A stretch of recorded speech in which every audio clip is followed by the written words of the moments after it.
The ion storm outside was completely silent, but it was tearing the ship apart. The heavy mining frigate Deep Echo was submerged in the heart of the Tantalus Nebula, a massive cloud of supercharged cosmic dust and volatile gases.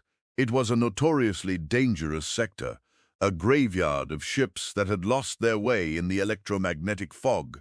On the bridge, the ambient lighting was a harsh, flashing red.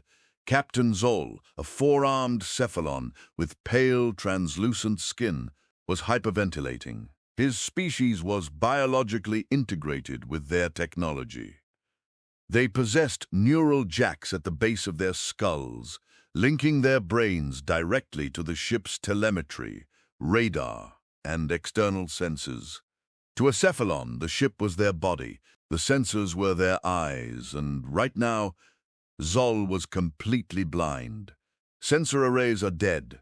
The communications officer shrieked, tearing off his neural headset as sparks flew from the console. LiDAR is gone. Radar is completely jammed by the ionized gas. We have zero external visibility. The cameras are just feeding us white static. Reroute the auxiliary power, Zoll commanded, his voice trembling. We need those sensors online right now. I am trying, Captain. The interference is too dense. We are flying completely blind. Then the ship violently shuddered. A deafening, metallic screech echoed through the hull as a high-yield plasma torpedo slammed into their port armor plating. The Deep Echo groaned, rolling heavily to the right. Alarms blared, a chaotic symphony of impending destruction.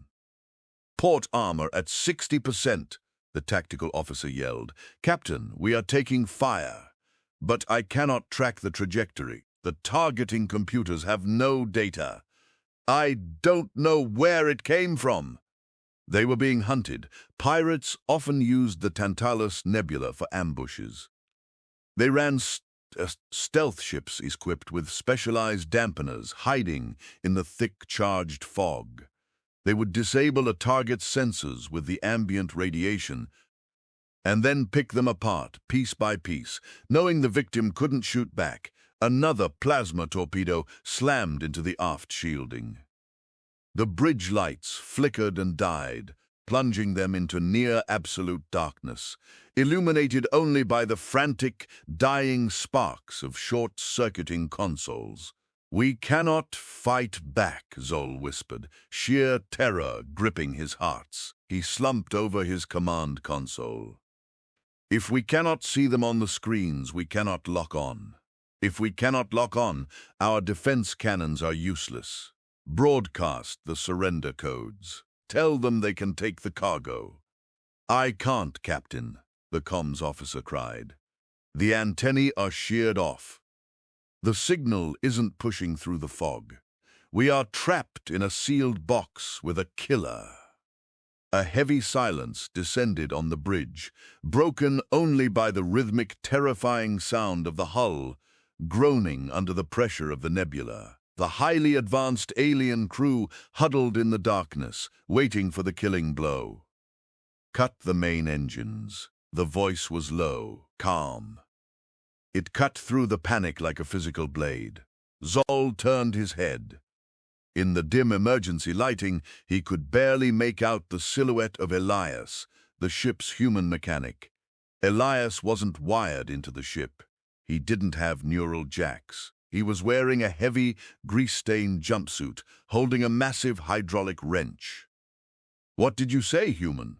Zoll demanded.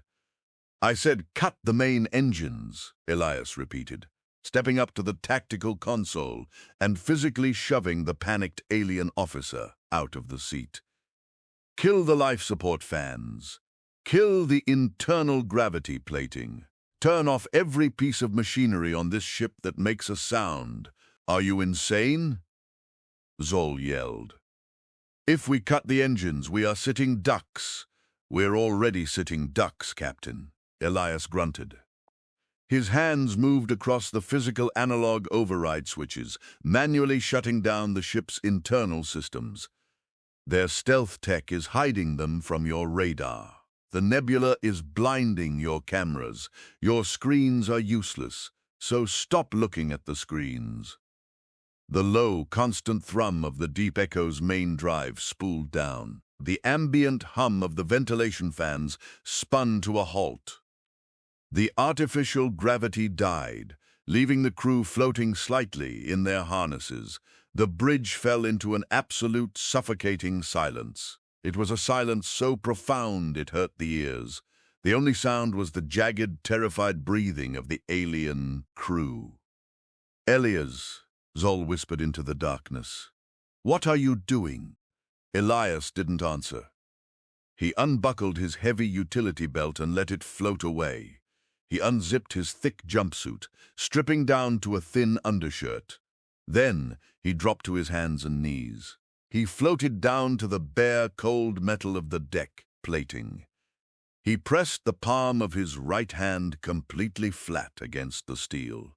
He turned his head and pressed his right ear directly against the cold floor of the bridge. He closed his eyes. "Quiet," Elias hissed. "Stop breathing so loud." To the Cephalon crew, it looked like a desperate, primitive ritual. The human was pressing his face against the floor, while a highly advanced pirate warship circled them in the fog. But humanity evolved in the dark. Long before they had radar, before they had thermal imaging, humans were persistence hunters. They stalked prey in the dead of night.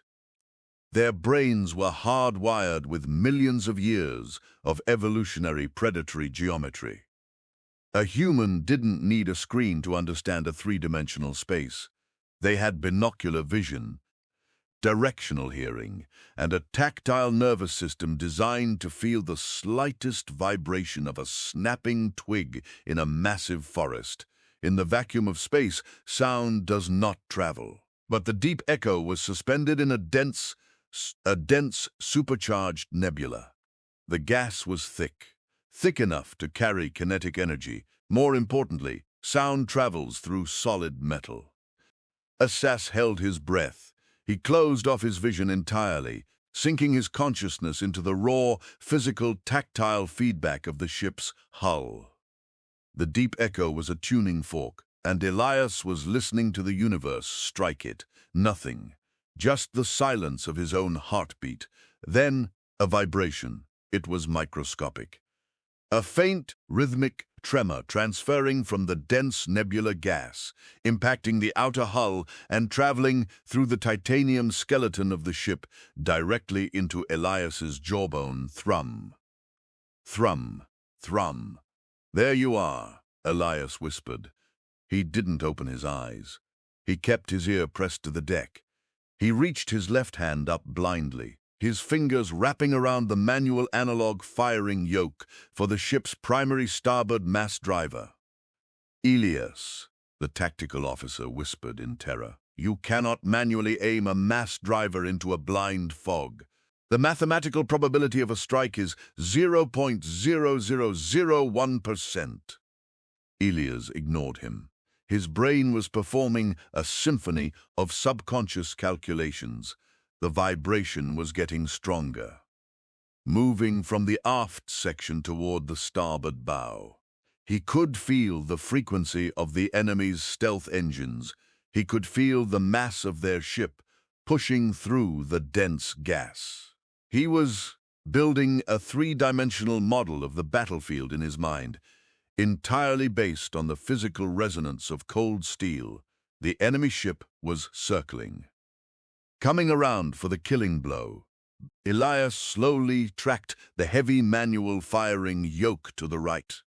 The gears groaned loudly in the silent bridge. The vibration peaked, right outside the starboard armor. "Distance? 3,000 meters, Elias muttered to himself. "Relative speed? 40 knots, trajectory 20 degrees up." He squeezed the firing trigger. The deep echo violently recoiled.